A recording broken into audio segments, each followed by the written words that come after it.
ফরিদপুরের Bangabandhu Sheikh Mujib medical college হাসপাতালে নবনির্মিত 9তলা ভবনের 5টি লিফটের 3টি সম্পূর্ণ অচল হয়ে রয়েছে।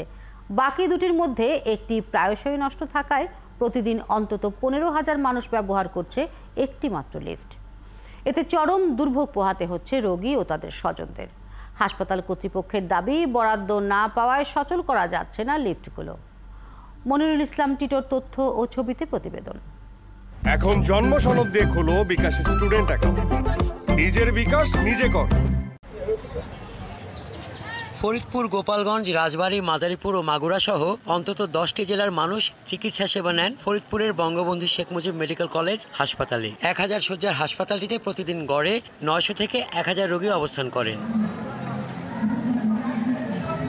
কিন্তু 9তলা এই ভবনের 5টি লিফটের 3টি পুরোপুরি অচল, বাকি দুটির মাঝে প্রায় বন্ধ থাকে একটি। এই এক লিফটই ভরসা রোগী, তাদের স্বজন, চিকিৎসক সহ সবার। রোগী ও তাদের স্বজনরা জানান, জরুরি প্রয়োজনে পাওয়া যায় না লিফট।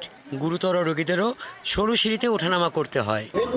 এখন এই লিফটে গেল, আমি একবার সিঁড়িতে বাইয়া উপরে গেছি 4তলা, আবার ঘুরে এসে দেখলাম যে নিয়ে এটা একটা চলতেছে। এর মধ্যে স্টপ, পাবলিক, রোগী,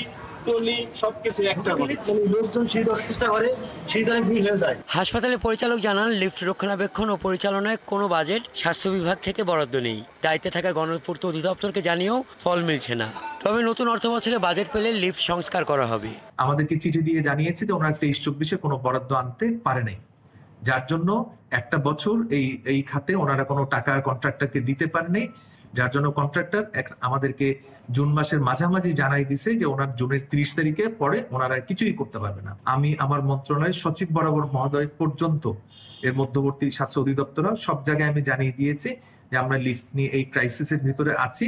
যে কোনো সময় যদি লিফট সার্ভিস বন্ধ হয়ে যায়, মানে সেটা একটা সমূহ আশঙ্কা বিদ্যমান, সেই ক্ষেত্রে এই 10তলা পর্যন্ত রোগী এবং যারা উঠে তাদের জন্য একটা অসম্ভব রকমের কষ্টের বিষয় হয়ে দাঁড়াবে।